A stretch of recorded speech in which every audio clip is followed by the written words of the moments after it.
Previously on T-Man 978. Even if it's not accurate to the cartoon, every other company that makes Dinobots that look G1 like this, they fill the outer body with so much detail, so much sculpt. This went as cartoon accurate as you can possibly go.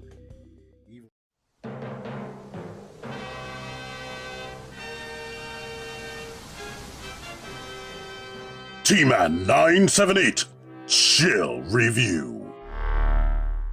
Hello everyone, welcome to a chill review. I never thought would happen, but luckily I am in a blessed position. Thank you so much. I came home, I saw this box sent to me from Sony from TM Reviews, and I was like, I know that's not what it is. Then I opened it and saw that. Literally. Tears was coming out. Because thank you so much. Anyway. This, if you haven't heard already, is one of Hasbro and Mattel's first collabs. They've been doing a collab deal that they announced a while ago, but now we're finally seeing something actually exciting. This is the first transforming Hot Wheels Transformers figure, which is Optimus Prime. This is the box that it comes in, the collector's box. Mattel Creations is their I don't want to say crowdfunding situation, but they put things on there and they are limited quantity, and you pre-order and you get to have it. But anyhow, it opens up. It looks like this on the inside. We have the actual Hot Wheels Optimus with the Hot Wheels stuff in the background. We have the instruction sheet right here that pulls out. Behind this instruction sheet this is a secondary option for his display, which has his gun right there. Because right now he is a vehicle, and you can just display him like this. I guess this would be the actual package, even though it's just easily removed by pulling this off. But you have the replica of a Hot Wheels card back without the punch in it. We have this, which is very reminiscent to the artwork that you see on the actual G1 style packaging. And then we have this right here with that. You can pause and read that. And this is actual artwork that will be on the back of a G1 Optimus Prime box. We have that. And this stuff going on up there. Very, very cool. But we can take this out later on when he's a robot. I will show what he looks like in this packaging right here. Which, it seems like you could pull that card out if you wanted to, but you would have to go through too much, and I don't want to damage this box. But let's do this right now. I'm going to push this in there, and you could display him in robot mode if you wanted to instead of vehicle mode. Before we get to the actual Hot Wheels figure, let's look at the instruction manual thing right here. This is showing you how you can display him in the robot mode. And right here we have the actual instructions on transforming him, which is, they simplified it to 4 steps, which is really could just be 4 steps, to be honest. Now let's get to the Optimus, and you hear me saying a bunch of good things, but there was a reason why I said I never thought I'd be reviewing this or owning it now. Thank you again, Sony. But it looks great. It's like a mini replica, like a Hot Wheels scale replica of Optimus Prime, and it's almost made out of full-on die-cast. Like, it has way more die-cast content than the actual figures right there. That's the missing link version of Optimus. I'd have a review on that, and this is a reissue of the actual G1, which this is based on. But it has rubber tires. Like, all of this is die cast from all the way up there. Pretty much, from what I can tell, I know this is die cast just like the original toy, but I believe pretty much there's a lot more die cast in there. This thing is very, very heavy. Let's make sure you can see these details up close. Now, because of the rivets right there, the Autobot logo is kind of messed up, but it is fully 100% painted. Even if it's not fully die cast, it is 100% painted. Besides these joints right there, from what I can tell.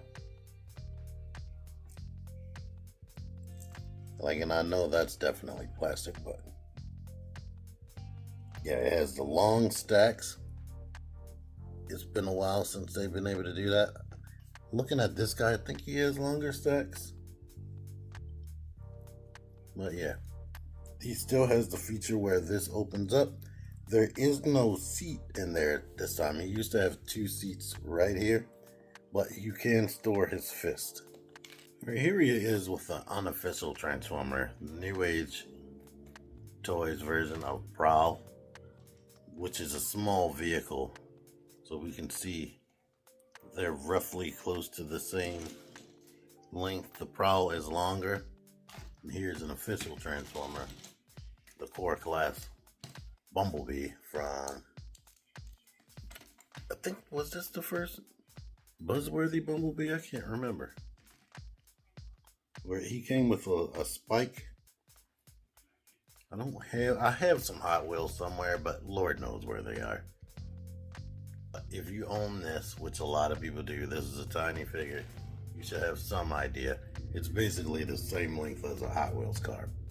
In transformation, I'm going to pull the feet down and bring them forward. Raise the legs up like that. Bring the arms out to the side right here. Bring this forward and flip that up, and boom.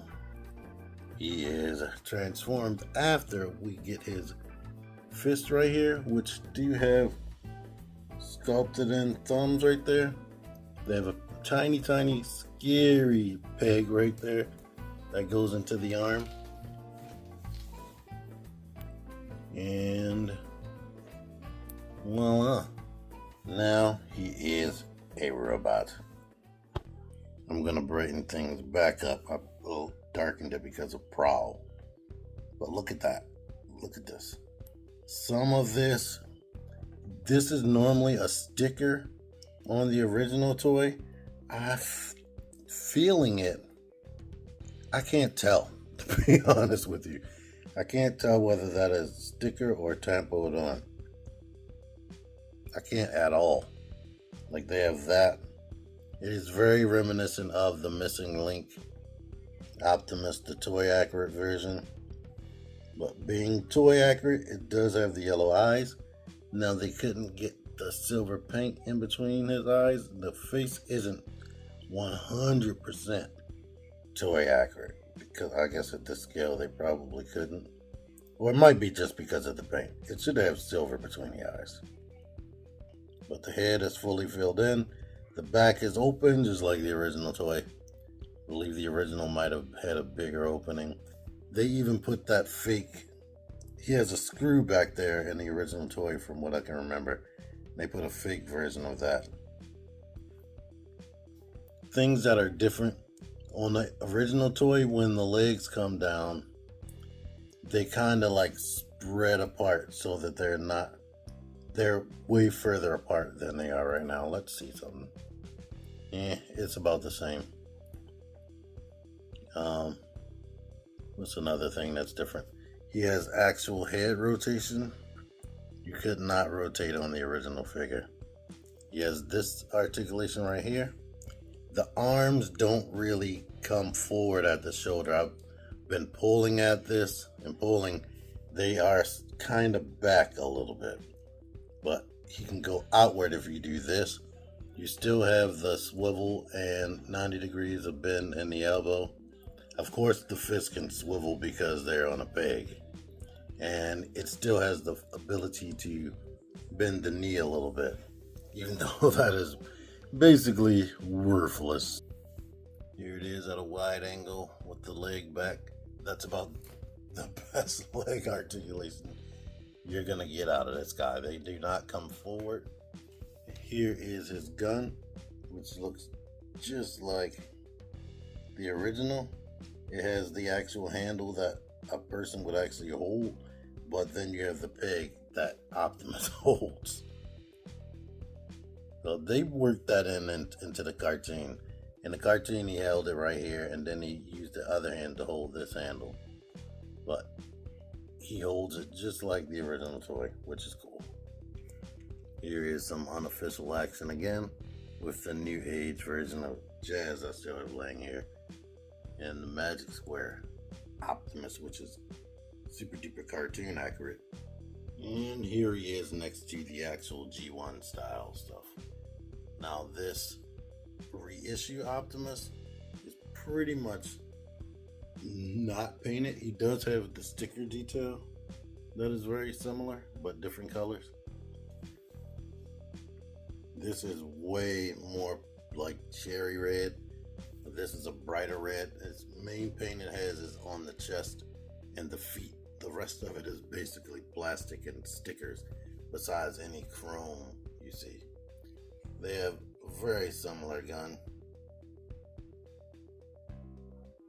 Now, this missing link, if you didn't know, has like the extra articulation. That's why I can do a wide stance and ankle pivot.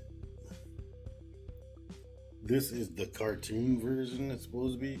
That's why it has the white toes and no detail on the legs and arms, because it didn't have it in the cartoon. And he has the blue eyes. And here's something I didn't show off in his review. This gun came with the reissue Optimus, and they changed the handle to give him a 5mm peg instead of this actual handle that a humanoid hand can hold. But yeah, on the missing link, yeah, it is a screw right there like I was talking about. On both of them.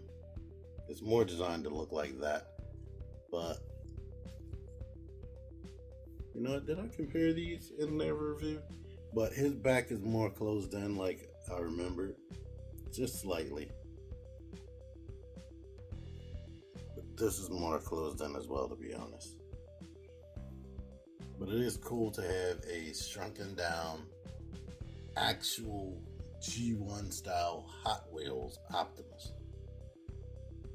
I don't have my scale, but these might be the same weight, which is nuts because of the die cast. It just feels heavy and premium because of that die cast. All right, here's what you're working with if you want to have him in the packaging in a robot mode. You can have the gun on display and you don't have to take the hands off. It was tricky getting him in here. What I did was shove one arm underneath of there because the little plastic bubble does hold the arm in place and whatnot, so it doesn't just rattle around in there. Alright, as nice and as premium as this experience is, here are the bad things that I'll have to say. These hands, they're in there and they haven't broken on me, but it is scary. One thing, there's supposed to be like, there's a little nub there. On the bigger figure, that like latches it into place. But on this guy, it does not really lock in place at all. The chest comes forward really easy. The legs go back very easy together. They're very heavy. And the feet, I mean, once it's standing up, you don't need to do anything with the feet, but the feet go down a little bit too easy. And with it being this size and what it is, being mostly made out of die cast and not a full-size transformer, so you have to worry about certain stuff like that. I don't know if I did mention that it has like rubberized tires, if not straight up rubber. But my main problem with this whole situation, with it being a Mattel Creation product, the price is higher than you would expect for something like this. Now, the price that this is extremely crazy higher than you would expect. It retailed for 80 bucks. I don't know if you have to worry about that anymore because I believe it sold out immediately because of Hot Wheels collectors wanting something like this and Transformers collectors wanting something like this. But $80 is nuts. This Optimus Prime right here retails for $80, and he can do more stuff. It even has like an ab crunch. The legs can kick forward. You can actually get it into some real action poses. The hands open up, and it's just way more dynamic and bigger than this Hot Wheels situation. They even gave it like a waist swivel, but same price. So if you want to be like super duper nostalgic, it's like, yeah, that or this. Like for 80 bucks, $80. When I found out it doesn't come with the trailer, his iconic trailer, which with Roller and his other drone that's in there, the hose accessory, like $80, and it doesn't come with that. Now they do have a non-transforming version that does come with a trailer attached to it for 10 bucks. When I saw this, it was so exciting. I knew it was at Mattel Creations, but I had no idea it was going to be $80. Like if you would have told me 40, then that would have been understandable. I would have been right in line. But 80, sheesh. But yeah. I know the regular, I saw later on, because I'm not a Mattel Creations person, that the Hot Wheels cars and Hot Wheels are normally around this size or whatever, and they'll be like $1. Now on the Mattel Creations, they have more paint, maybe rubberized tires, and they are $20. But this is 4 times that, so that's my main gripe, and that's why I didn't buy this, because like, no, I honestly didn't pay for this. So thank you, G-Tony, thank you, Sony. I super appreciate you guys. But what I like to do, reverse transformation in my videos, where I have a simple transformation. You just pop the hands off. I wiggle them a bit and then pull. But basically we can flip this back, take the shoulders, elbows, bend them, bend the shoulders back, bend it back, and push in, rotate the arms forward to get back in their place. Push the feet down, push them up, and then rotate that back. And we need to put the hands in here. It doesn't really matter how you do this, because they're gonna wiggle around in there and there's no real spot for them to sit. Shut that, and now boom, you're good to go. Here he is next to the G1 reissue, which is more meant to look like with the holes and the headlights right there because of the hands needing to peg in. One thing they missed out on is putting a rub symbol up there, but pretty much identical, except this is covered in paint, slathered in paint. If they had that sticker up there, you wouldn't see this little circular thing. Like, I'm not even sure how the neck works, to be honest. But it is awesome. But here's what I was talking about for the people who don't know. There is like some a seating area inside the original toy. This toy, because it's the reissue, it has new articulation and whatnot, and slightly new transformation. They were able to give him better looking headlights. The hands are already connected and integrated. You get the matrix chamber and whatnot, which is removable, and you have the same seat detail once you remove that. But basically the same again. They have a version with this deco right here, the same deco you had in robot mode. That comes with the trailer that costs more. And to show this off, since we're here, you can put these fists in that seat area. But Yeah. This is cool. It's just way too expensive. Like, once you have it in hand, it might go away from you. But good luck paying that already too high price. Because aftermarket, I know it's more than $80. The Lord knows if they're going to ever reissue this. But it feels good. It feels premium. If you can get it at a decent price, you might not be upset, but $80 for this little tiny Optimus Prime. But anywho, thank you all for watching this video. Until next time, T-Man978 out of here. Figure action. That one's me. Join the Syndicate Toy Hunters Facebook group. Link in the description. Click the videos. Click the videos, baby. Click the videos. You should really click these videos. Click the videos. Click those videos, baby. Click the videos. You really should.